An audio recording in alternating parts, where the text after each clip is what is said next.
వచ్చిన వీళ్ళకందరికీ మన ప్రభు రక్షకుడైన యేసుక్రీస్తు నామములో మరోసారి వందనాలు తెలియజేస్తా ఉన్నాము.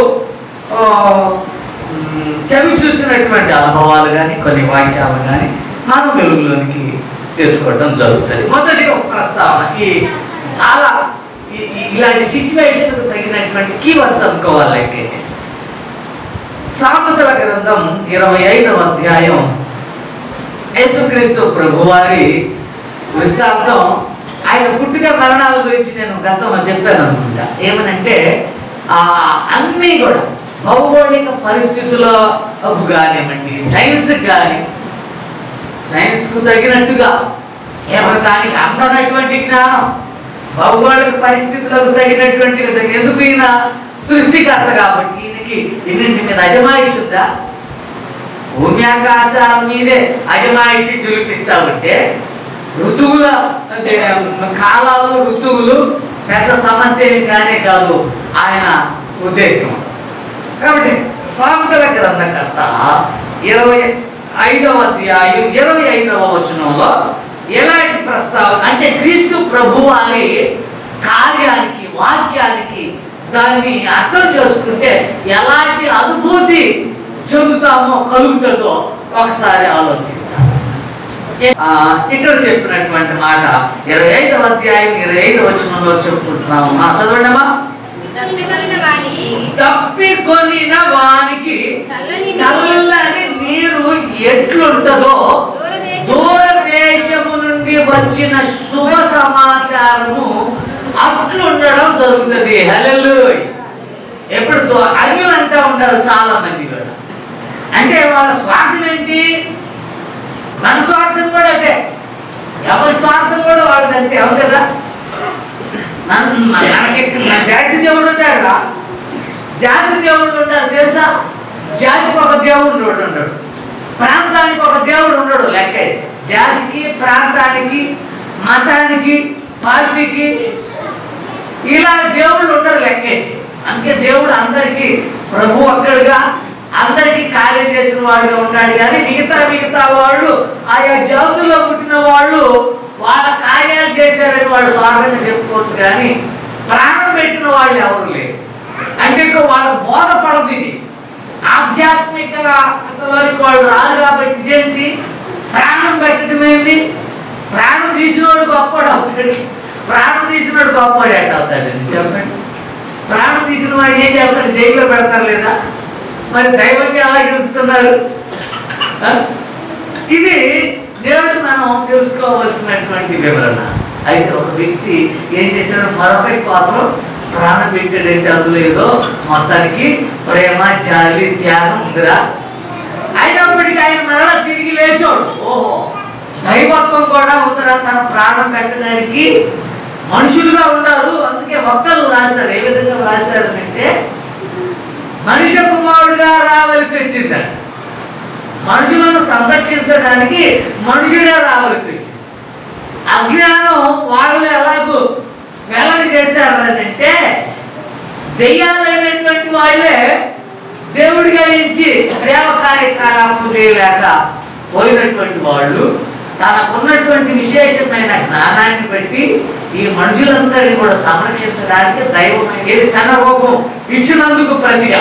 దెయ్యానికి తెలుసు నీ రూపాన్ని నేను కొల్లబడుతున్నానని వాడికి తెలుసు. అందుకని చిన్నప్పటి నుంచి కూడా ఆయన కార్యం చేయకుండా అసలు రాకుండా చేయడానికి అడ్డగించు. ఎట్టాగా ఆయన మమ్మీని చేస్తా ఏది శరీరధారిగా వచ్చాడు కాబట్టి చంపడానికి చూస్తున్నాడు. మళ్ళీ ఫైనల్కి వెళ్ళేసరికి తన పరిశుద్ధ రక్తాన్ని పాపం కోసం ప్రాణంగా పెడుతుంటే అప్పుడు ప్రాణాన్ని అడ్డుకోబోతాడు. చిన్నప్పుడేమో రక్షకుడు పుట్టాడు, రక్షణ కార్యం నెరవేర్చకముందే చంపాలంటాం. ఇప్పుడు రక్షకుడు రక్షణ కార్యాన్ని నెరవేరుస్తుంటే రక్షణ కార్యం నెరవేర్చకూడదని అడ్డుపడటం. ఇది అపవాది గారి యొక్క తలపు అయింది మనం చూడాలి. అందుకని వీటిల్లో వాళ్ళకి అర్థం కానటువంటి పాయింట్, దూరదేశం నుండి వచ్చాడు ఎందుకు ఏంటి వార్త అంటే వీరిని సంరక్షించడానికి. అందుకే ఆయన ఆదిలో ప్రవక్తలు ఏ విధంగా చెప్తే మళ్ళీ రిపీట్ చేసాడు. అర్థం చేసుకోకపోగా రిపీట్ చేసి మరొకసారి కార్యం చేశారు. మీరు ఉచితముగానే ఈ జీవజాలు పుచ్చుకోవచ్చు అది ఇది అని చెప్పేసి ఆ దైవం కార్యం చెప్తా ఉన్నాడు. కానీ వీళ్ళకి అర్థం కాల, బోధపడాల. శరీరధారిగా ఎప్పుడొచ్చి బోధన చేసి కార్యం చేసిన తర్వాతే కొన్ని సందేహాలు మనం చెప్పుకున్నాం. ఓరే నిజమేరా, ఈయన గుడిపాట కొట్టండి 3 దినాల్లో కడతానన్నాడు, ఇదే కాబోలు ఎప్పుడు తిరిగి లేచిన దాంట్లో ప్రతీకే. అలాగే ఇదిగో మీ ఆకలి దప్పికలు తీరుస్తానన్నాడు. మనం అర్థం కాక మన ఆకలి దప్పికలు తీర్చుకోవడానికి ఆయన చంపడమే. ఇప్పుడు పౌలు గారిని ఉద్దేశించి ఒక మాట అన్నాడు అపోస్తుల కార్యముల గ్రంథంలో. ఏమని? తనకు ప్రాణాధారంగా ఎంచుకున్నాడంట, అదే జీవనాధారంగా ఎంచుకున్నాడంట. క్రైస్తవులను అంతమొందించడమే ఆయన జీవన విధిగా ఎంచుకున్నాడు. కానీ తర్వాత తెలుసుకున్నాడు యేసుక్రీస్తు ప్రభువారు ప్రాణత్యాగం చేసి తిరిగి లేచేసరికి మనం కూడా. కాబట్టి ఒక చోట అంటాడు, ఎలాగైనా కానీ పునరుద్ధానంలో నేను పాలిభాగస్తుడిని కావాలన్నటువంటి కుతూహలం ఆయనలో ఏంటంట జీవించుకోవడం జరిగింది. అందుకని ఏ విధంగానైనా ఎక్కడైనా కొట్టండి ఏది తప్పించబడతా ఉంటే, యేసుక్రీస్తు ప్రభు అని ఏ విధంగా తప్పించాలని చూస్తూ ఉంటే పాల్గాని కూడా ఆ విధంగా తప్పించాలని చూస్తున్నారు. మా జాతి వాడవు కదా, లేకపోతే నీకు బాగా ధర్మశాస్త్రం తెలుసు కదా, దీన్ని బట్టి వ్యాక్సిన్ వేసి ఏదో ఒక విధంగా నువ్వు తప్పించబడవచ్చు అని చెప్తున్నారు. కానీ ఆయన ప్రభు ఈ విధంగా పాటుపడ్డాడు కాబట్టి మేము కూడా అదే కోణంలో పాటుపడమే లక్ష్యం ధ్యేయం అని కోరుకున్నారు. అదే నేడు క్రైస్తవులు కూడా చేయవలసినటువంటి కార్యం అని బైబిల్ చెప్తుంది. కాబట్టి ఏడు చెప్తున్న మాట, దప్పికొనిన వారికి చల్లని నీరు ఎలాగుంటుందో. ఈ వేసవి కాలంలో చల్లని నీరు లేకపోతే చల్లని నీడన కొన్ని వృక్షాలు క్రింద ఉంటే నిజమే చాలా ఆహ్లాదకరంగా ఉంటుంది. ఇప్పుడు మనం ఈ హౌస్లో ఉన్న ఈ మామూలు గాలి మనకు అనిపించదు, కానీ ఆ ఏసీలో ఉంటే ఆ చల్లని గాలి అది పంపిస్తూ ఉంటే ఆహ్లాదకరంగా ఉంటుంది. అలాగూ ఈయన చెప్తున్నాడు, దప్పికొన్న వానికి చల్లని నీరు ఎలాగుంటుందో. దూరదేశం నుండి వచ్చిన శుభ సమాచారం అలా ఏమొచ్చింది మనకు దూరదేశాల నుండి చెప్పండి. మనది భారతదేశం, కానీ ఇజ్రాయేల్ దేశం నుండి అవును కదా, పాలస్తీన్ దేశం నుండి ఇది ఒక సువార్త వచ్చింది. అదే 4 సువార్తలు ఉన్నాయి. ఏంటి? శుభవార్తలు, క్రీస్తు ప్రభువారి శుభవార్తలు. ఆయన అంటాడు, ఈ రాజ్య సువార్త సకల జనాలకు. యేసుక్రీస్తు ప్రభువారి రాజ్యం, ఈ రాజ్యమే కాదు, ఈ భారత రాజ్యాంగం కాదు, లేకపోతే నన్ను గొప్పగా చెప్పుకోవడం ఆ దేశం నుంచి వచ్చాడు అది కూడా కాదు. ఇంకా చెప్పుకోవాలి అంటే పరలోకం నుండి దిగి వచ్చిన వాడు. హల్లెలూయా. ఒకసారి అక్కడ నుండి శుభవర్తమానం మాత్రమే వచ్చింది తెలియజెప్పారు. మొదట వాళ్ళ దేవదూత గారు చెప్పలేదా, ఇదిగో మీకు ఒక శుభవర్తమానం తెలియజేస్తున్నాను, మీరందరూ పాపంలో నుండి వైదొలగడానికి పరము నుండి నన్ను ఈ గబ్రియల్ గారు ఎవరు సమాచారాలు తీసుకొచ్చేటువంటి దేవదూత. ఇంకొక దేవదూత గారు ఉన్నారు, ఆయన ఏంటంటే యుద్ధాలు చేసేటువంటి దేవదూత గారు అంట, మీకాయి. ఇంకా ఒక్కొక్కళ్ళ విధి ఒక విధంగా ఉంటుంది. ఈ ప్రక్క దేశాల నుండి వచ్చింది అనేది కాదు దీనిలో ఉన్నటువంటి అంతరార్థం, పరదేశం నుండి వచ్చింది. హల్లెలూయా. కాబట్టి ఆ సమాచారం వల్ల మనం పరలోక రాజ్యాన్ని ప్రస్ఫుటంగా తెలుసుకున్న ఈ లోకం అంతమైపోయినప్పటికీ, ఒక మమ్మల్ని అంతమందించినప్పటికీ ప్రభు చెప్పాడుగా, ఈ లోకం అంతమంది వివరణ అంతా కూడా చెప్పాడుగా. అంతేగాని నన్ను నమ్మినటువంటి వాళ్ళు లోకంలో తెలియసుకొని చిరకాలం ఇక్కడే జీవిస్తారని చెప్పి నా కోసం మీరు పాటుపడ్డారంటే మీకు నిందలు అవమానాలు కష్టం చివరికి మనం కూడా దాపరిస్తుంది. అయినప్పటికీ ధైర్యంగా నిబ్బరంగా ఉండండి, నేను వచ్చి నా రాజ్యానికి మిమ్మల్ని తీసుకుని పోతాను. అది భక్తులు చూసినటువంటి అనుభవాలు నరళ గ్రంథం వేశారు. చాలా మంది కూడా చాలా తరాల్లో కూడా అని చెప్పేసి మనం చెప్పుకుంటాం. ఈ విధంగా చల్లని నీరు కానీ చల్లని నీడ కానీ ఏ విధంగా ఉంటుందో అనే వివరణ మనం చూడడం జరిగింది. ఆదిలో ఇలాంటిది ఉంది, కానీ అది యేసుక్రీస్తు ప్రభువారు వచ్చిన తర్వాత పూర్తి అవగాహన మనకు అర్థమైపోయింది. పరలోక దేశమని, ఆయన రెక్కల నీడని, ఆయన కౌగిలని, ఆధ్యాత్మిక నీడని, ఛాయని మనం అర్థం చేసుకోవడం జరిగింది. ఆ మాటల్లో మొదట ఆదికాండంలో 2 ప్రస్తావన చూస్తాం. వీళ్ళిద్దరు కూడా సేమ్ యాజ్ ఇట్ ఈజ్ గా అలాంటి ఆహ్లాదకరమైనటువంటి వాతావరణాన్ని దేవుని బిడ్డలకు ఇచ్చారు. అయితే ఒకళ్ళ జీవితం మేలుకరంగా ఉంది, ఒకళ్ళ జీవితం శాపంగా అతగలి. ఏది అబ్రహాము ఎంచుకున్నటువంటి ప్రాంతం అంతా కూడా చల్లదనమైంది కాదు, సస్యశ్యామమైంది కాదు. కానీ దేవుని బిడ్డలకు ఇచ్చిన ఆతిథ్యాన్ని బట్టి అది సస్యశ్యామం అయిపోయింది, ఆశీర్వదించబడ్డాడు.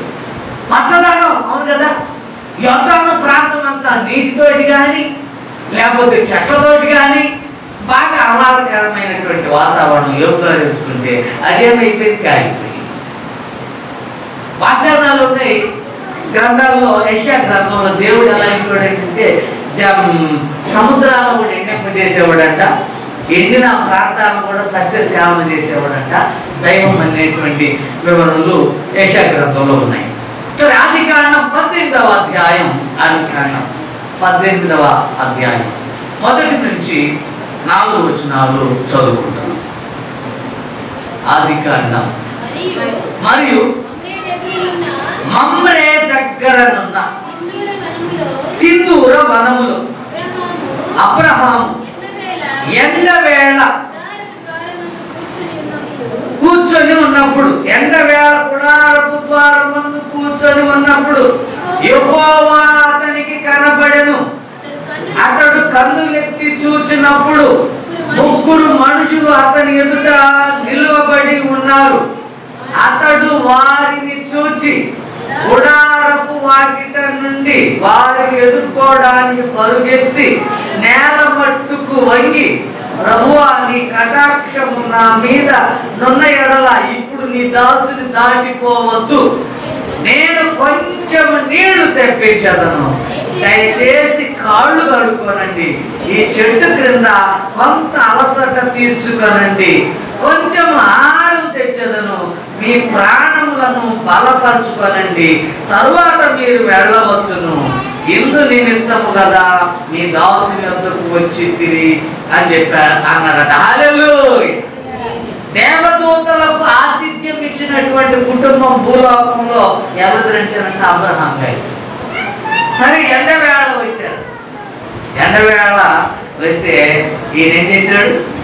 చెట్టు కింద వీళ్ళ నివాసం చూడండి. చెట్టు కింద, ఆ చెట్టు కింద గుడారం వేసుకుంటుంటారు కొంతమంది. గుడారం దాని మీద పై చెట్టు కాస్త హాయిగా ఉంటాయి, అవును కదా. ఆ రీతిగా వీళ్ళు జీవిస్తున్నటువంటి తరుణంలో దేవుని బిడ్డలు వాళ్ళింటికి వచ్చారు. ఇక్కడ జరిగినటువంటి ఆశ్చర్య కార్యం ఏంటి? వీళ్ళు ఆతిథ్యం ఇస్తే చల్లని హాయిని దేవునికి కలుగజేస్తే, దేవుని బిడ్డలకు హాయినిచ్చేటువంటి పరిస్థితిని కలుగజేస్తే నీళ్ళు ఇచ్చారు, కాస్త నీడను ఆశ్రయం ఇచ్చారు, చోటు కల్పించారు. మనం అందుకే ప్రభు వారు చెప్పాడు ఏమని, నేను పరదేశం అయ్యి ఉన్నాను, నన్ను చేర్చుకున్నారు, నేను దప్పికొన్నాను, నా దాహం ఇచ్చారు, నేను ఆకలి కొన్నాను. ఇన్ని కలిగించారు. ఎప్పుడన్నా మనం బయట ఉన్న వాడికి బయటే నీళ్ళు ఇచ్చి పంపేవాళ్ళు ఉంటారు. కాస్త విశ్రమించి వెళ్ళండి అయ్యా అనేవాళ్ళు ఉంటారా? కాస్త ఇప్పుడు పడుకొని వెళ్ళండి అయ్యా అనేవాడు ఎవరైనా ఉంటారా? ఈ మధ్య కాలంలో నేను కొంతమంది భక్తులను చూస్తున్నాను. వాళ్ళకన్నా బ్యూలా ఉంది అన్నా, మీరు ఇదో ఈ రూమ్లో ఉండండి అన్న, ఏసీ రూమ్లో. అమ్మా ఎందుకులేమ్మా, మన ఏసీలో వండుతున్నాం, అది కాస్త ఫెయిల్యూర్ అయింది, అబ్బా అల్లాడిపోయాం, ఎందుకంటే క్లోజ్ చేసేస్తున్నాయి కానీ వెంటనే వచ్చి బాగు చేసాడు, మళ్ళీ అన్నావుండి పెడగాలి. ఇట్లా ఆసనం ఇచ్చారు, పానీయం ఇచ్చారు, ఆహారం ఇచ్చారు, మంచి మేలు పొందుకున్నారు. ఆ తర్వాత జరిగినటువంటి వ్యవహారమే వారికి బిడ్డలను అనుగ్రహించినటువంటి వర్ణనని మనం చూడగలుగుతా ఉన్నాం. తర్వాత 19వ అధ్యాయంలో వాళ్ళ సోదరుడు సేమ్ సిచ్యువేషన్ తమ్ముడి కుటుంబంలో చోటు చేసుకుంది. 1 నుంచి 4 వచనాలు చూద్దాం. 19వ అధ్యాయం. ఆ సాయంకాలం ముందు ఏదప్పుడు ఎండలేదు, చూసారా? ఎండ ప్రాంతంలో వారికి హాయిని లేకపోతే వారికి ఆశ్రయం ఇచ్చినా వారి దగ్గర తెచ్చినటువంటి వాళ్ళకి మేలు జరిగింది. సాయంకాలం ముందు చల్లని వాతావరణం, వీళ్ళు వాళ్ళకి ఆశ్రయం ఇచ్చినటువంటి వివరణ. కానీ అక్కడ మేలేం జరగలేదు, కీడే జరిగిందని కూడా చెప్పుకోవాలి. చదువుదాం. చేరినప్పటికీ లోతు సొదొమ గొమొర్రా వద్ద కూర్చొని ఉండెను. లోతు వారిని చూచి వారిని ఎదుర్కోవడానికి లేచి సాష్టాంగ నమస్కారం చేసి, నా ప్రభువులారా, దయచేసి మీ దాసునికి వచ్చి రాత్రి వేళ కూర్చి కాళ్ళు కడుక్కోనండి. గంటల కాడ లేచి మీ త్రోవను వెళ్ళవచ్చునని. అందుకు వారు అలా కాదు, నడివీధిలోనే మేము రాత్రి వేళ కూర్చోదమన్నారు. మేము రానికేం రాము, బయటే ఉండిపోతామని చెప్పేసి అని కూడా అన్నారు. అయినా ఆయన అన్నాడు, ఆయనను అతడు మిక్కిలి బలవంతం చేసినప్పుడు వారు అతని తట్టు తిరిగి అతని ఎంట ప్రవేశించారు. అతడు వారికి విందు చేసి పక్కని రొట్టెలు కాల్చగా వారు భోజనం చేసుకున్నారు. నిజమే, ఈయన కూడా చేశాడు. కానీ అక్కడ వాళ్ళ జీవితంలో వాళ్ళ కాడ చేసినటువంటి ఒక మేలుకరంగా ఉంది. కానీ వీళ్ళకి మేలుకరంగా ఏం లేదు. కానీ ఇక్కడ నుంచి వైదొలి వెళ్ళాలా, ఈ ప్రాంతం విడిచి వెళ్ళాలా, ఇది నాశనం చేయబడుతుంది, వినాశనం చేయబడుతుంది చెప్పిన అనుభవాలు ఇక్కడ మనం చూస్తాము. అది బాగా అర్థమైంది అనుకుంటే రెండు కథల ద్వారాగా రెండు ప్రశ్నలు ప్రతి ఇన్సిడెంట్ కూడా ఈ నిండిపోయినటువంటి ప్రాంతాన్ని ఎంపిక చేసుకుంటే అది సస్యశ్యామలమైంది. పచ్చని ప్రాంతాన్ని ఎంపిక చేసుకుంటే ఏమైంది, గాలి బూడిదైపోయింది పరిస్థితి. భూలోకం ఒక మంచి పరిస్థితులు ఉన్నప్పటికీ కూడా అలాంటి పరిస్థితి నెలకొంటది. క్లిష్ట పరిస్థితుల్లో ఉండి దేవుని కలిగి ఉన్నామంటే మనకు లేకపోయినా కొందరు విధవరాలను గురించి వ్రాశారు. వాళ్ళకి లేకపోయినా ఏం చేసింది, ఆ విధవరాలు ఏలియా కప్పం కాల్చి ఇచ్చిందట. కానీ కరువు కాలం అంతా కూడా జీవనం గడించింది అనే వివరణలు మనం చూస్తూనే ఉన్నాం. ఈ వివరణ చెప్పారు ఈ గ్రంథంలో. తర్వాత నిర్గమాకాండలోనికి వెళ్తున్నాం. ఇశ్రాయేలు ప్రజలు కొన్ని వాగ్దానాలు ఉన్నాయి. ఏంటి, అగ్నిలో పడి వెళ్ళినా కానీ నిన్ను జ్వాలలు కాల్చా. అరణ్య ప్రయాణం అని అనుకోవాలి. అవును కదా, అరణ్య ప్రయాణం అంటే ఇక నీడ ఎక్కడ ఉండనే ఉండదు. చెట్లు లేవు, నీళ్లుంటే కదా చెట్లు నలవడానికి. అలాంటి అరణ్య ప్రయాణం, జలంలో పడినా కానీ వెళ్ళినా కానీ మరి అవి నిన్ను ముంచుతాలు అనే వాగ్దానం ఈ పట్ల నెరవేరింది.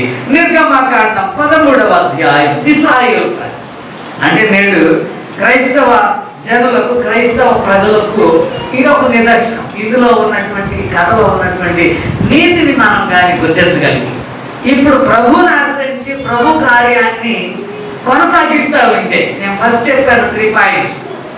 ప్రభు నెరగడం ఏదో ఒక విధంగా, తర్వాత ప్రభువుని స్థుతించడం, నాకు ఏది ఉన్నా లేకపోయినా.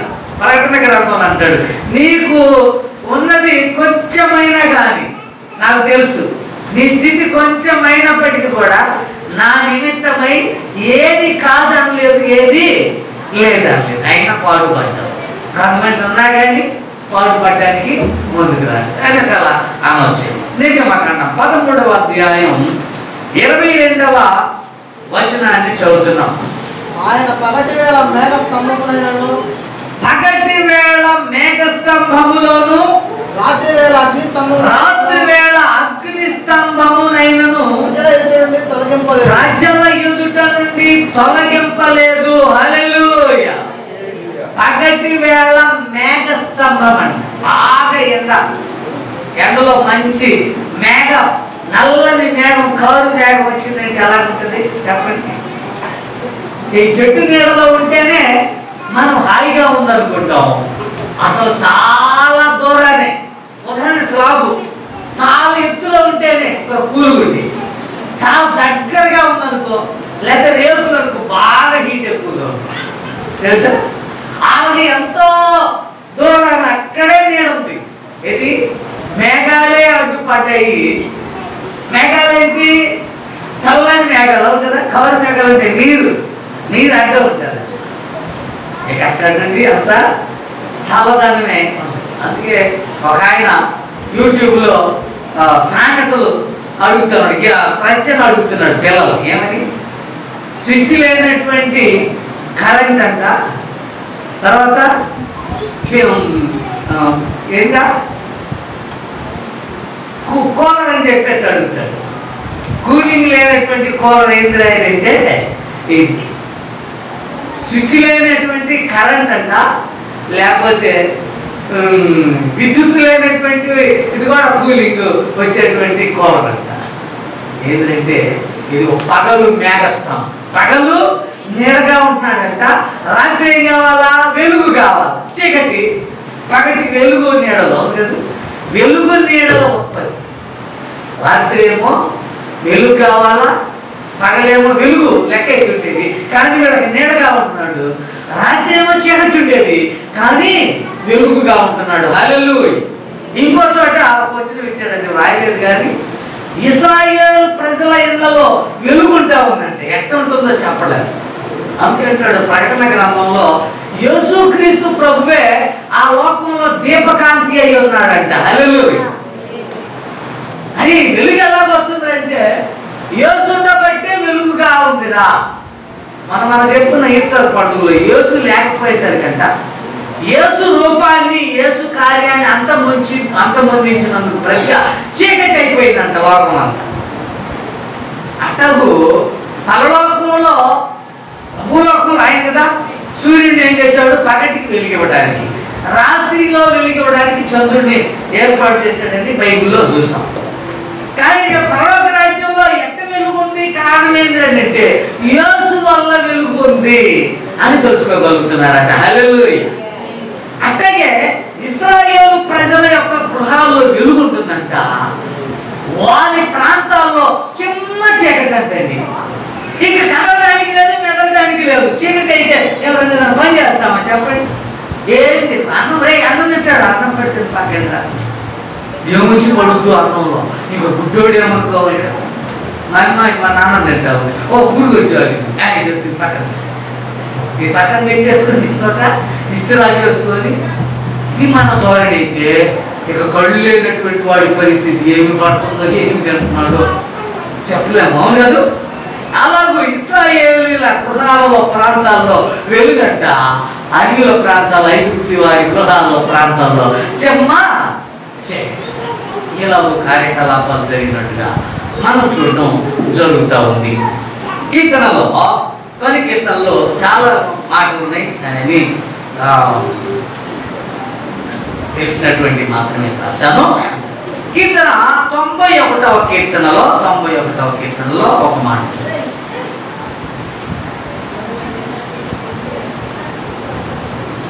రెండు మాటలు ఉన్నాయి 91వ కీర్తనలో. 1వ వచనం కానీ 4వ వచనం కానీ చదవమా. మహోన్నతుని చాటున నివసించు వాడే సర్వశక్తుని నీడను విశ్రమించేవాడు. మహోన్నతుని చాటున నివసించాలనండి వాడు మాత్రమే సర్వశక్తుడైనటువంటి వాడి నీడను కూడా విశ్రమించినటువంటి వాడు. అంటే మహోన్నతుని ఎరగాల, సర్వశక్తుడైనటువంటి వాడిని ఎరగాల. సర్వశక్తుడు అంటే కొన్ని శక్తులు ఉన్నాయి. ఏంటి శక్తులు? పంచభూతంలో కదా. సర్వశక్తులు అంటే ఇదే: భూమి, ఆకాశం, నీరు, గాలి, వెలుగు. ఈ 5 పంచభూతములు. సర్వశక్తులు అంటే ఇవే పంచభూతములే శక్తులు. వీటి నీడను ఆశ్రయించేటువంటి వాడంట సర్వశక్తి. ఎవరు? మహోన్నతుడు. యెషయా గ్రంథకర్త అన్నాడు మహోన్నతుడును మహాగణుడును. 57వ అధ్యాయం యెషయా గ్రంథం 57వ అధ్యాయం 15వ వచనం ఉంటుంది. మహోన్నతుడును మహాగణుడును అయినటువంటి వాడు ఏం చేశాడంట?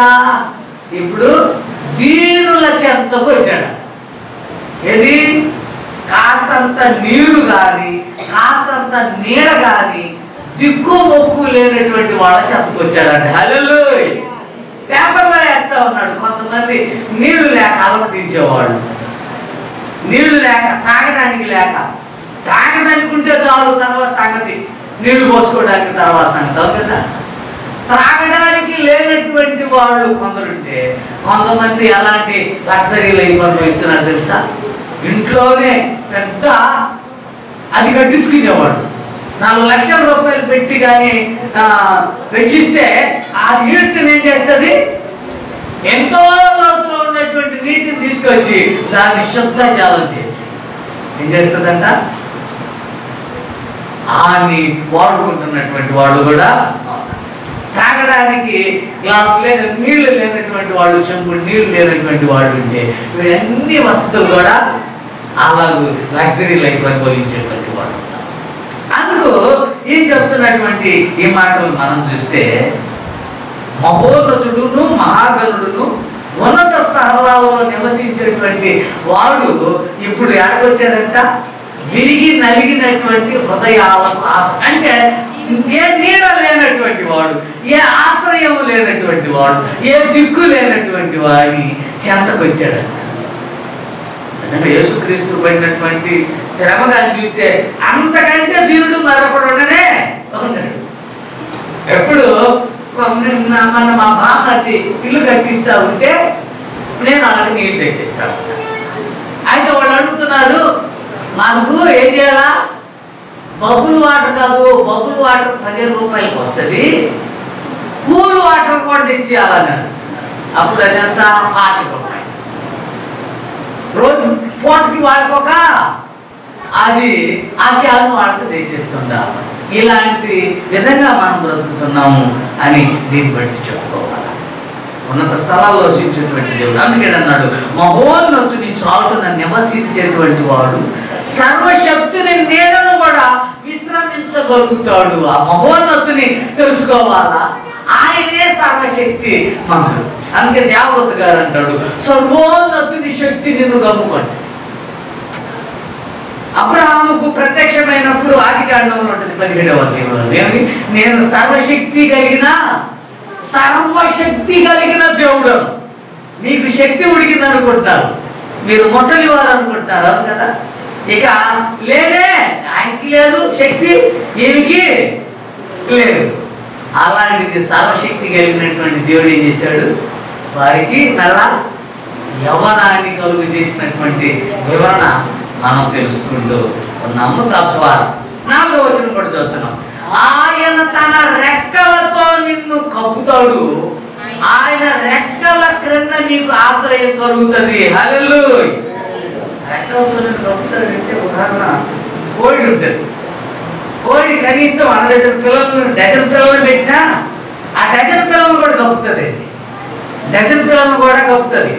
అందుకనే అన్నాడు కూడా, కోడి తన రెక్కల క్రింద కాపాడినటువంటి విధంగా నేను కూడా మిమ్మల్ని కాపాడాలన్నటువంటి కుతూహలం ఉంది, కానీ మీరు అవ్వకపోయారు అని మాట్లాడతాడు. యెషయా గ్రంథకర్త కూడా ఆ మాట అన్నాడు 1వ అధ్యాయంలో. ఏమని, నేను గొప్పవాళ్ళని చేయాలన్నటువంటి కుతూహలం ఉంది, మీరేమో నా నుండి దూరంగా వెళ్ళిపోతున్న ప్రస్తావన జరుగుతుంది అని కూడా వ్రాశారు. కాబట్టి ఇక్కడ ఆయన తన రెక్కలతో నిన్ను ఎట్టాలు ఎంత అంటే కొన్ని చోట్లకు మనం వెళ్ళాలి. ఒక చోట అంటాడు, ఆకాశం పట్ట చాలని వాడు, ఆకాశం కంటే ఎత్తైన వాడు. మనకి ఇట్టి ప్రధాన యాజకుడు సరిపోయినాడు. మరి ఇంత గొప్పోడైతే ఆయన రెక్కల క్రింద ఎందుకు కమ్మలేడు చెప్పండి. భూమి మీద ఉందట ఏది, ఈ విశ్వంలో కొన్ని గ్రహాలు ఉంటే, నవగ్రహాలు ఉంటే, ఆ నవగ్రహాల్లో 9 గ్రహాలు ఉన్నాయంట విశ్వంలో. ఈ భూమి అంతటి ఎన్ని ఉన్నాయంట, 9 ఉన్నాయంట. అలాంటి ఈ భూమి మీదే 3 అంతలు నీరు ఉందంట. ఒక్కంతే భూభాగం ఉంది, ప్రజలు ఉంది. ఇక దేవుడు ఆకాశం పట్టజాలని ఎత్తైనోడు ఉన్నతుడైతే ఆయన రెక్కల కింద ఆశ్రయం ఉండదా చెప్పండి ఒకసారి. హల్లెలూయా. అంతగా మనం ఆలోచించాలని చెప్పేసి దాన్ని బట్టి మనం తెలుసుకోగలుగుతూ ఉన్నాం. అందుకే మరో చోట అంటాడు, కాబట్టి నరులు నీ రెక్కల నీడను ఆశ్రయించడానికి కారణం కాగలుగుతుంది అంటాడు. హల్లెలూయా. ఇంకో చోట అంటాడు, నరులైనటువంటి వారంటే అంటే నీడను ఏది, ఈ నీడను ఆశ్రయించేవారు. నీడ అంటే ఏంటి, అల్పమైంది, అవును కదా. నీడ గతించిపోద్దా లేదా, నీడ గతించిపోద్దా లేదా. నీడను ఆశ్రయిస్తున్నాం, యేసుక్రీస్తు ప్రభు వారి నీడను ఆశ్రయించాలి, కానీ అస్థిరమైనటువంటి నీడను ఆశ్రయించే వారిగా ఉండకూడదు. అది గతించి పోతుంది అని చెప్పేసి మరొక చోట మాట్లాడతారు. అందుకే ఇందాక మనం పరమగీతాల గ్రంథంలో పాట కూడా పాడు, చల్లరు వృక్షపు నీడను. ఒక్కొక్క చెట్టు కింద నీడను కానీ ఆశ్రయిస్తే అలాగూ ఆహ్లాదకరంగా ఉంటుంది. ఉదాహరణ మనకు జామాయిల తోటలు ఉన్నాయి కదా, జామాయిల తోట నీడలో కానీ ఒక పూట కానీ ఒక రోజు కానీ నువ్వు కానీ పడుకుంటే నాకు పూటంతా పొగలు, ఏ తలనొప్పి కూడా ఉండదే. అంటే నిత్యం కూడా ఏం చేస్తాం, దాన్ని మనం పీలుస్తాం, ఆస్వాదిస్తాం. అట్లా కొన్ని చెట్ల నీడ చాలా ఆహ్లాదకరంగా ఉంటుంది కాబట్టి దీనికి మాట రాశాడు. చదువు పరమగీతాల గ్రంథం 2వ అధ్యాయం 3వ వచనం, యేసుక్రీస్తు ప్రభు వారి ఇందాక నరులు నీ నీడను, నీ రెక్కల నీడను ఆశ్రయించగలిగారు అంటే ఈయన కాస్త కవితా ధోరణిలో రాశాడు. జల్లరు వృక్షముతో సమానమైనటువంటి వాడు కాబట్టి ఆ నీడను మనం విశ్రమించగలగడానికి ఆస్కారం ఉందని రాశాడు. 2-3 చదువు. అడవి వృక్షములలో జల్లరు వృక్షము ఎలాగుందో పురుషులలో నా ప్రియుడు అలాగున్నాడు. ఆనంద భరితనై నేను అతని నీడన కూర్చుంటిని, అతని ఫలము నా జిహ్వకు మధురము. హల్లెలూయా. ఆ చెట్టు కింద ఉన్నాము అంత మాత్రం కాదు, ఆ చెట్టు పండును కూడా స్వీకరిస్తున్నాం. ఇంకెంత బాగుంటుంది చెప్పండి.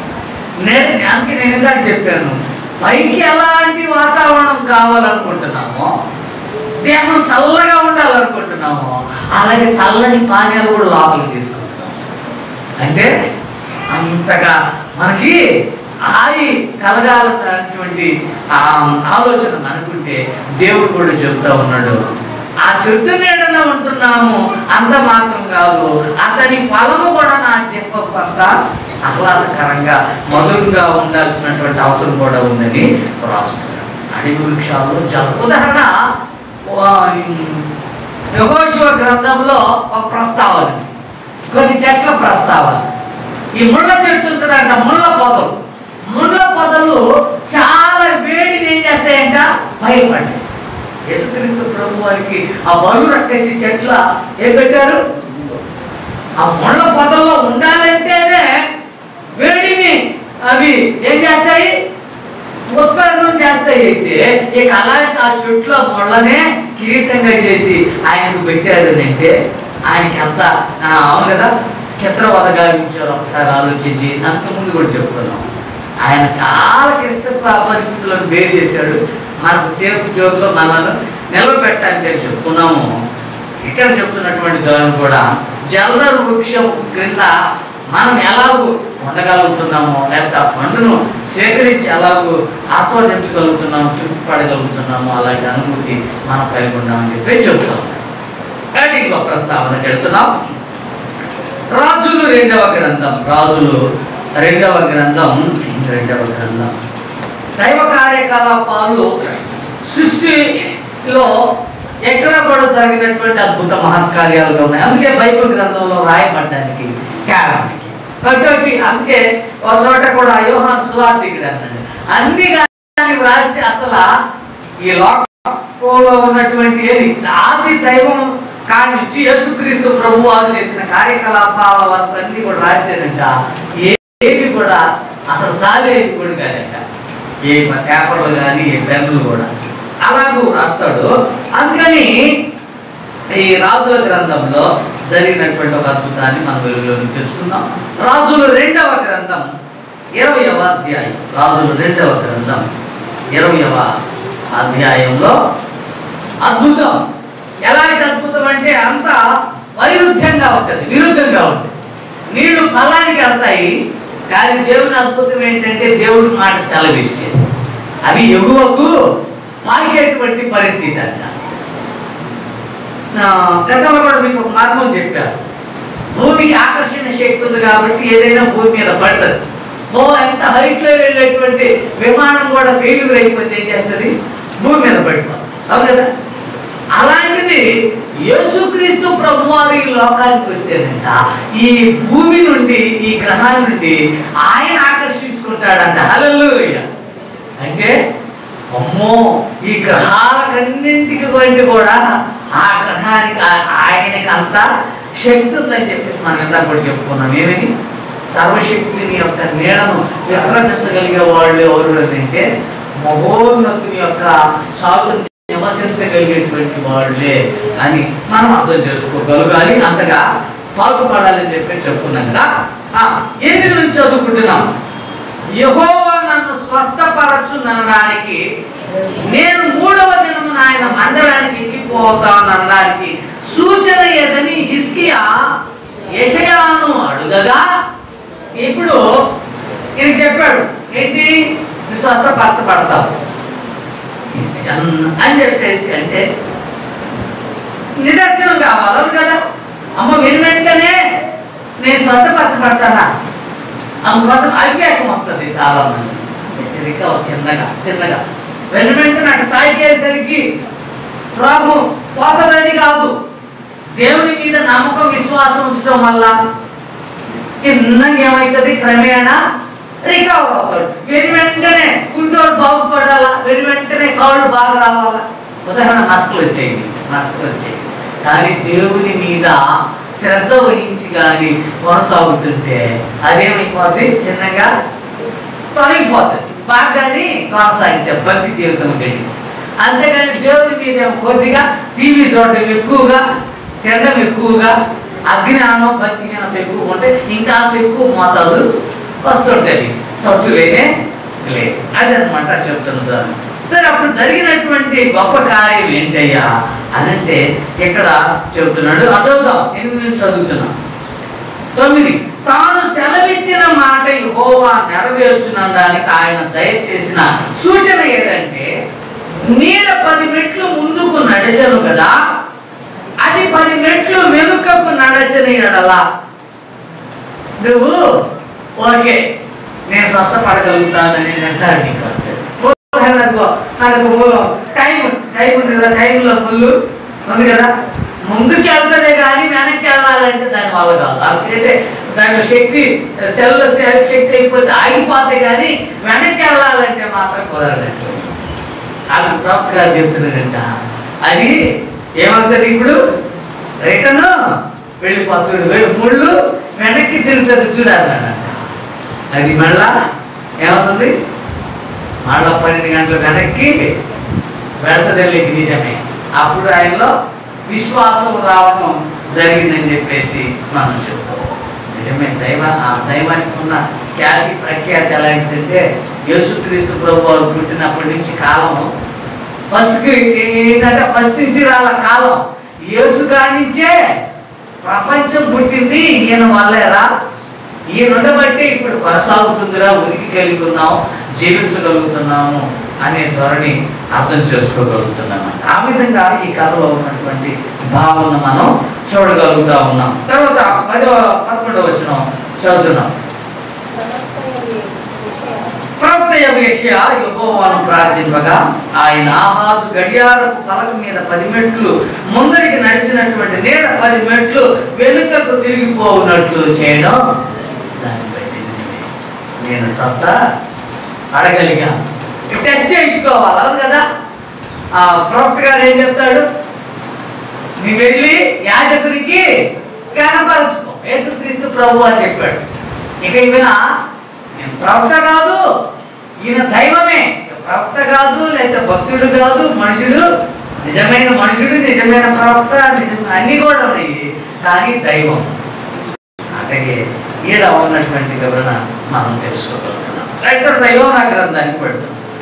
యోనా ఎంత అవివేకంగా ఆలోచన చేశాడంటే, మొదటి నుంచి మనుషులమైనటువంటి మనం కూడా చాలా మార్లు కూడా ఒక కోణంలో ఒకసారి భలే భక్తి చేస్తాం, ఒకసారి ఏం చేస్తాం దేవునికి. అందుకే కీర్తనకారుడు అంటాడు, అయ్యా నాలో ఇంకా ఏదన్నా ఆయాసకరమైందేమో అని చెప్పేసి అంటాడు. మనం చాలా భక్తి పరులమే, కానీ అపవాదిగాడు ఏం చేస్తాడంటే మన భక్తిని వైదాలు చేయడానికి ఏం చేస్తాడు, ఏదో ఒకటి తెలుస్తాడు, అవును కదా. ఏదో ఒక ఫుడ్ పెడతాడు, ఏదో ఒక పొలం పెడతాడు, మనలో ఏమవుతుంది, భక్తి అంతా పోతుంది. పద్ధతి లేదు, ఏదో సాగుతుంది, చాలా కాలం అవుతుందంట పుణ్యం మూట కట్టుకోవడానికి. కీడు కుందించుకోవడానికి ఒక్క క్షణం చాలు అంట. ఇట్లా చేస్తుంటాడు అపవాదిగాడు. మన భక్తి జీవితం అంతా బాగా భక్తిలో నడిచాము 10 సంవత్సరాలు. వాడు ఏం చేశాడు? ఒక రోజున పాడగొట్టేశాడు. ఇదంతా ఏమైపోయింది? ఇప్పుడేమి కూడా లేదు, ఇప్పుడేం లేదు, మళ్ళా మొదలు ఎత్తుకోవాల్సి వస్తుంది బయటికి. ఎలా చేస్తుంటాడు? అందుకని మనం ఏం చేయాలంటే సహనం, ఓర్పు, ప్రేమ, జాలి, కరుణ, దయ వదలకుండా నింప చేసుకుంటూ ఉండాల్సిందేనండి. కానీ ఎక్కడ కూడా తరగనీయకూడదు. మాట ద్వారాగా, కార్యం ద్వారాగా, టైం ద్వారాగా. అమ్మో నేను తక్కువ చేస్తున్నాను, నేను ప్రభువులో తక్కువ గడుపుతున్నానా, ఏం చేయాలా? ఇంకాస్త ఎక్కువ గడపడానికి ప్రయత్నం చేయాలా? ప్రభువుకి ఏమైనా తక్కువ ఇస్తున్నానా, ఇంకాస్త ఏమన్నా ఎక్కువ ఇవ్వాలా? మొదట ఏసమ్మ ఉంది, ఏదేదో ఇవ్వాలని ఆమె కుతూహలం. అవి ఇవ్వాలని, ఇవి ఇవ్వాలని, జాంకాయలు ఇవ్వాలని, మునక్కాయలు ఇవ్వాలని, వంకాయలు కుతూహలం. నేను ఇంకా ప్రభుకి ఏమైనా ఇవ్వలేదా, సమయం ఇవ్వలేదా, లేక ధనం ఇవ్వలేదా, తను ఇవ్వలేదా, ఇట్లా ఏం చేయాలో పెంపు చూసుకుంటూ ఉండాలన్నమాట. అది సరే. ఇక్కడ యోనాను చూస్తున్నామా? యోనా అంటాడంట, ఆయన మాట చెప్పాడంటే ఏం చేయాలా? మనం చేయాలి. అంతేకాదు అయ్యా వాళ్ళు మంచివాళ్ళు కాదయ్యా నేను వెళ్ళను, వాళ్ళు వినరయ్యా నేను వెళ్ళేదేంటి అని. అవును కదా? ఆయన మాట సెలవిస్తే చేయాలా? దేనికైనా వెళ్ళాల్సిందే. మనం శిష్యులను చూసాం. మొదట అపనమ్మకమైనటువంటి వాడు, మేము నిన్ను ఎందుకు చంపుకుంటామయ్యా అన్నటువంటి పేతురు. లేకపోతే తోమ యొక్క సందేహం మనకు తెలుసు. తర్వాత క్రీస్తు ప్రభు యొక్క కార్యాన్ని చూసిన తర్వాత చంపబడ్డానికి వెనుకాడలేదు. అవును కదా? నమ్మించడానికి కూడా సందేహపడినటువంటి ఆ వ్యక్తి అన్యులైనటువంటి మనలను నమ్మించడానికి వెనుకాడకుండా ముందుకు వచ్చాడంట. హల్లెలూయా. ఎక్కడ నమ్మారంట అప్పటి రోజుల్లో? మరి ఎందుకు బైబిల్ గ్రంథంలో రాయలేదు ఏంటంటే ఒక్క యేసుక్రీస్తు ప్రభు కార్యకలాపాలు రాశారు, కానీ శిష్యులు కొన్ని రాయలేదు. అమ్మాయి ఎక్కడ నమ్మారు ఏంటంటే తమిళనాడు ప్రాంతంలో, మరి తమిళనాడు కానీ, కర్ణాటక కానీ, కేరళ కానీ దగ్గర ఉంది కాబట్టి మన ఎదిక అంతగా భారతదేశం వ్యాపితమైపోయింది సువార్త చేసిన వాళ్ళు. ఏలియా ప్రవక్త ఎలాంటి అద్భుత మహత్కార్యాలు చేశాడో పాత నిబంధన కాలంలో సువార్త చేస్తూ ఉంటే అన్యులు అన్నారంట, ఏంటి మీ దేవుడికి ఉన్నటువంటి గొప్పతనం? ఏడాది చేసే వ్యక్తి ఎక్కువగా ఎక్కడ ఎక్కువ ఆలయం నెలకొల్పేది? నదులు కాడ, సముద్రాల కాడ ఆహ్లాదకరమైన వాతావరణం ఎక్కడ ఉంటుందో అక్కడ ఆలయాలు నెలకొల్పుతుంటారు. ఏ మతం వాళ్ళు కూడా అలాగే ఆడ స్నానాలు, పుణ్య స్నానాలు చేస్తూ ఉన్నారు. అక్కడికి వెళ్ళి సువార్త చెప్తా ఉన్నాడు. సువార్త చెప్తా ఉంటే వాళ్ళు అన్నారంటే, ఏంటి నీ దైవానికి ఉన్నటువంటి అంత గొప్ప కార్యం ఏంటి అని చెప్పేసి.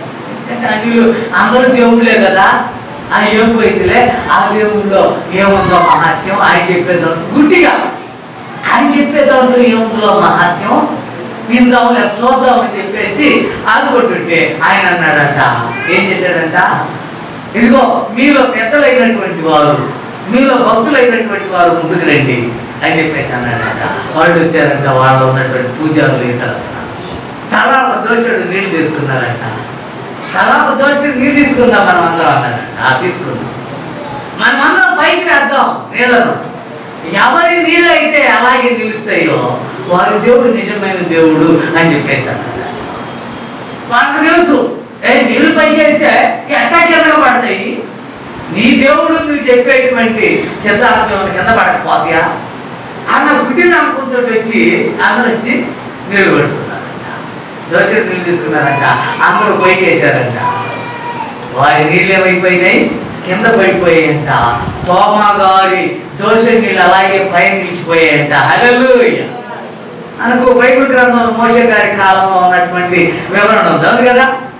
ఇదిగో ఈయన కర్ర పామైపోయింది, వాళ్ళు కూడా కర్ర పాములు చేశారు. కానీ మోషే గారి కర్ర ఏమైపోయింది? ఆ పాములన్నింటి కూడా మింగేసింది. అలాగ అద్భుత కార్యాలు చూసినటువంటి వాళ్ళు దేవుని నమ్మడానికి మొదలుపెట్టిన అనుభవాలు. నేను ఇందాక చెప్పాను, మాకు డబ్బు ఉందని కాదు, అమ్మో ఇది అద్భుతం ఏంటి, ఎవరి నీళ్ళు పైకేస్తే అడగడం జరుగుతుందా? జరగనటువంటి ప్రక్రియ అని చెప్పేసి అర్థం చేసుకోగలిగారు అన్నమాట. రైట్, యోనా గ్రంథం అని పెడుతున్నా ఈ ప్రస్తావన చూసుకొని ముగించుకుందాం. యోనా గ్రంథం ఏంటి? కొన్ని పాయింట్స్ మనం బైబిల్ చదివే కానీ ఆ ఒక్కొక్క వచనంలో ఉన్నటువంటి లోతైన సంఘటన వల్ల ఓహో యోనా ఇలాంటి వాడా, యోనా ప్రవక్తగా మనం అనుకుంటాం కదా, అయితే దేవుని యొక్క కార్యం ఎంత గొప్పదో మనం చూస్తాం. యోనా గారు చేసిన, అందుకే కొత్త నిబంధన కాలంలో యోనా లాంటి అద్భుత కార్యం చేయాలని చెప్పేసి యేసుక్రీస్తు ప్రభువుని అడుగుతున్నాడు. యోనా అద్భుతం చేశాడా? యోనా యొక్క దేవుడు అద్భుతం చేయడానికి కారణమైంది. హల్లెలూయా. ఆయన సముద్రంలో పడినా మత్స్య మింగడానికి, ఒడ్డున పడ్డానికి, ఆ ప్రాంతం నినివే ప్రాంతం సంరక్షించబడ్డానికి కారకుడు దేవుడు కానీ యోనా గారు మాత్రం కానే కాదు. అయితే యోనా యొక్క వివరణ ఎలాగుందో ఇక్కడ మనం చూస్తున్నాం. ఆ 4వ అధ్యాయం చూస్తున్నాం. చేసామా? మొదట 5వ వచనం చదువుతున్నాం. మనకు కావాల్సింది 5వ వచనం కాబట్టి దీన్ని బేస్ చేసుకొని కథ చెప్పుకున్నాం. అప్పుడు యోనా ఆ పట్టణములో నుండి పోయి దాని తూర్పు తట్టున బస చేసి అచ్చట పందిరి ఒకటి వేసుకొని పట్టణములకు ఏమి సంభవించునో చూచదనని ఆ నీడన కూర్చోదన్నాడు. అంటే ఏంటి?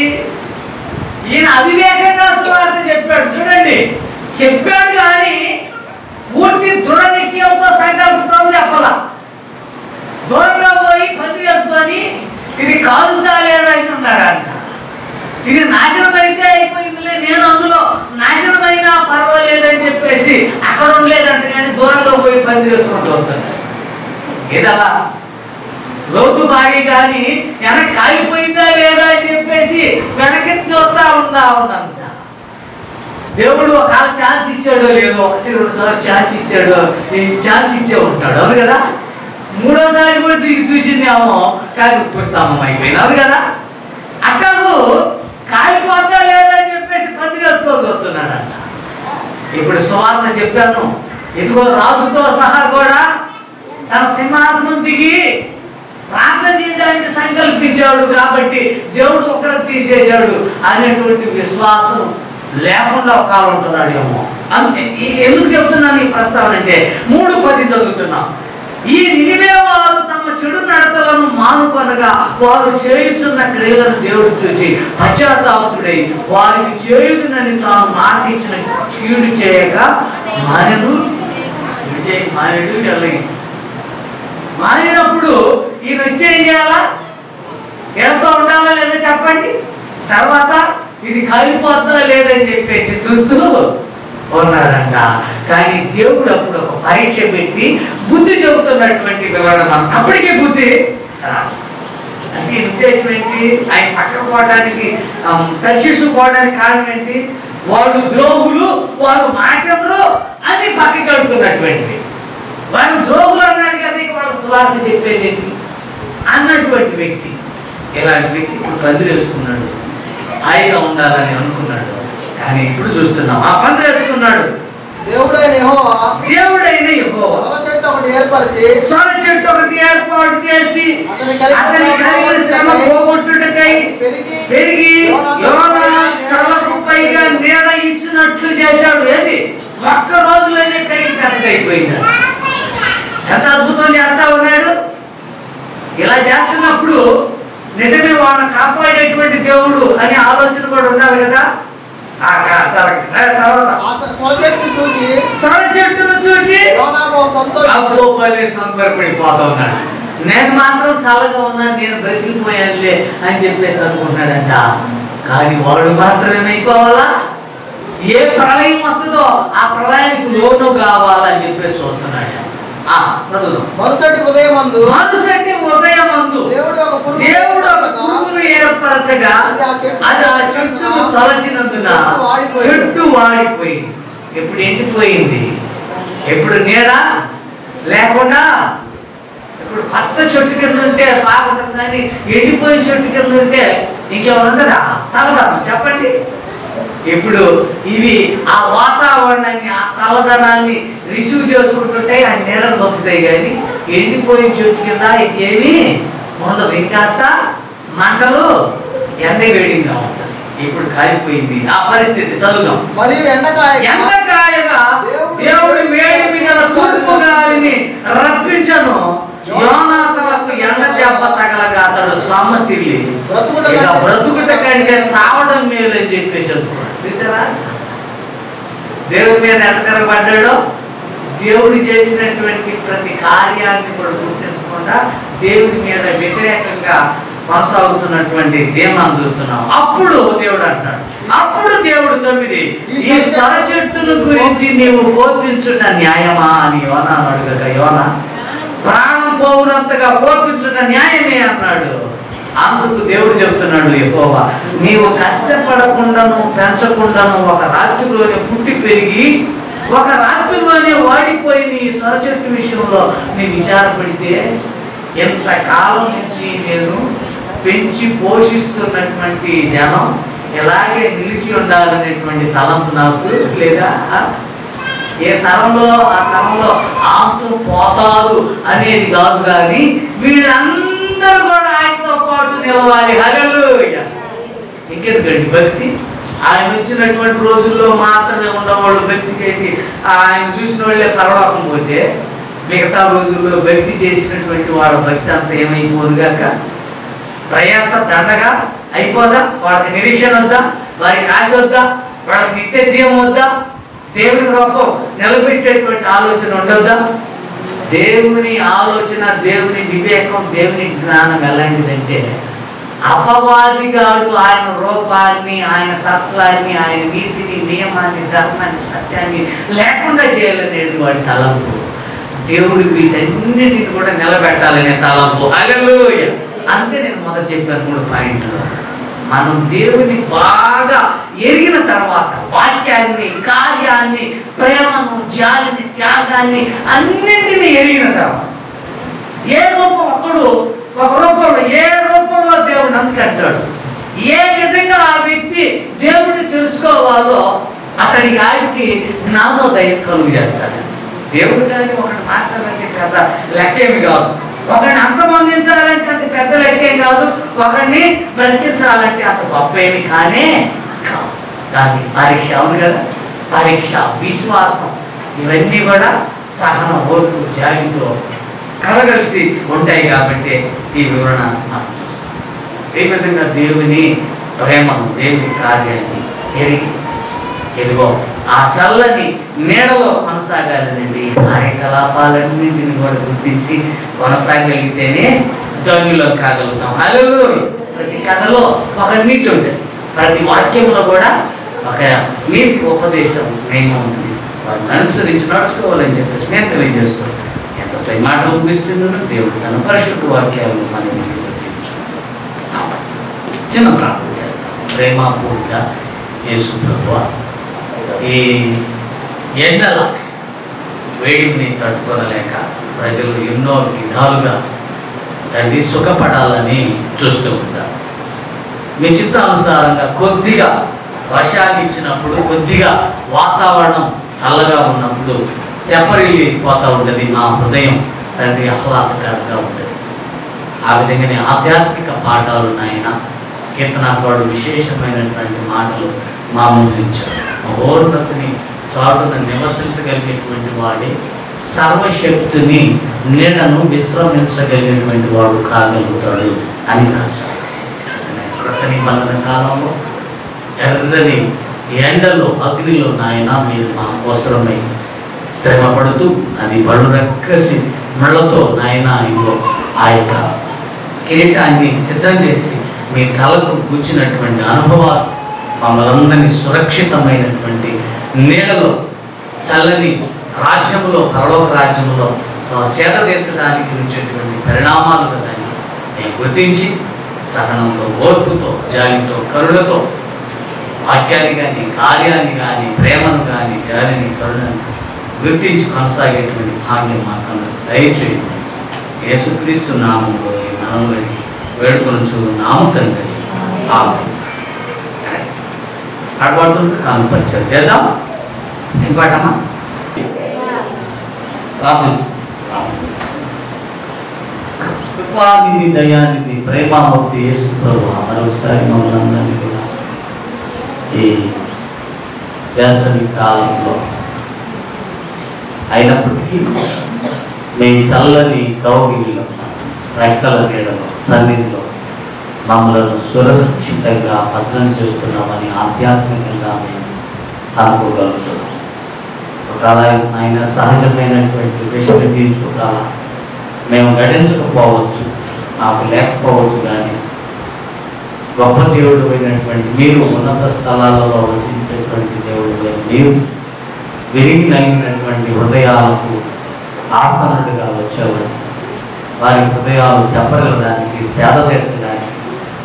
అందుకే కీర్తనకారుడు అన్నట్టు మరోచు నరులు నీ రెక్కల నీడను ఆశ్రయించగలుగుతూ ఉన్నారు అని ఆశ. అంతేగాని నీడ అంత అస్థిరంగా తండ్రి మేము అస్థిరమైనటువంటి నీడలో ఉండువారని ఉండకూడదు, కానీ అపవాద నీడలో అబద్ధ హస్తాలను మేము ఉండకూడదు, కానీ సర్వశక్తుని యొక్క నీడను మాత్రమే మేమందరం కూడా ఆశ్రయించేటువంటి నరులుగా మమ్మల్ని అందరూ కూడా తీర్చిదిద్దుమని దినదేవులకు మమ్మల్ని నింపమని మరొకసారి ప్రియపడుతున్నాయి తీసుకువచ్చినటువంటి కాలంలో ప్రేమ అనుగ్రహించమని వారికి అవకాశం మాకు అనుగ్రహించినట్టయితే మీ సన్నిధానంలో మమ్మల్ని అందరూ కూడా నిలవబెట్టుమని మీ ప్రియ కుమారుడు మా ప్రభు రక్షకుడైనటువంటి యేసుక్రీస్తు నామములో ఈ మనవులన్నీ కూడా అడిగి వేడుకొనుచున్నాము తండ్రి. ఆమేన్. మంచిది ప్రియులారా, శుక్రవారం నాడు స్త్రీల నల్లపాడు గ్రామంలో వంటే కొనసాగుతుంది. రాగలిగే వాళ్ళందరూ కూడా సిద్ధపడితే ఒక టైంకు, లేకపోతే ఇక మీరెట్లా రాలేదు. టైంకి సిద్ధపడితే నేను ఒక ట్రిప్ వేస్తానండి. మేము వెళ్తాం ఆల్రెడీ అనుకోడు, మీరు సిద్ధపడి ఉన్నామని ఒక ట్రిప్ వేస్తాను. ఇంకేమైనా ఎక్స్ట్రా అనుకుంటే బస్ ఎక్కి కూడా రాగలవచ్చు. అది గుర్తించాలి. మనం చేస్తున్న శుక్రవారం 9 గంటలకు 10 గంటలకు కార్యక్రమాలు. మేము 9 గంటలకి అక్కడికి వెళ్తాం. స్త్రీలందరూ రావడానికి ప్రయత్నం చేయండి. గతంలో మనం ఒక్కొక్క నుండి వస్తే వాళ్ళందరూ వస్తే వాళ్ళు కలిసి మనమందరం కూడా కలిసి భోజనాలు చేసుకున్న వాళ్ళం. అలాంటిది మన 2 సంఘాలు కలిసి అక్కడ జరిపించుకోవడానికి ప్లాన్ చేసాం. ఆ నెక్స్ట్ టైం ఒక తర్వాత ప్రయత్నం చేద్దాం. ముందు అందరూ మాత్రం రావడానికి ప్రయత్నం చేయాలని మనం చేస్తున్నాం. ఫుల్ డే ఉంటుంది, మధ్యాహ్నం లంచ్ చేసుకోవచ్చు. తర్వాత మధ్యాహ్నం కూడా మనం ఫోటో చూసుకొని ఏమి 5 గంటల ప్రభు ప్రార్థన ఆశీర్వాదం చేసుకుంటాం. పరలోక మంత్రుల మా తండ్రి, నీ నామము పరిశుద్ధపరచబడుగాక, నీ రాజ్యం నీ చిత్తం పరలోకమందు అలాగే భూమి బాగుంది. ఆహారం మాకు దయచేయండి, బాగా క్షమించిన ప్రకారము మాకు క్షమించు, మాకు శోధంలోకి తేక పిడుగు తప్పించు. ఎందుకంటే రాజ్యము బలము మరియు నిరంతరం మీరైన నారు తండ్రి. తన తండ్రి అయిన యెహోవా యొక్క ప్రేమ, కుమారుడు క్రీస్తు యేసు ప్రభు వారి కలువరి కృప, పరిశుద్ధాత్మని అన్యోన్య సహవాసము దేవుని సంఘముగా కూడుకొని ప్రభువుని ఆరాధించిన ప్రియబిడ్డలందరికీ సదాకాలంతో ఎదురుగా. ఆమేన్.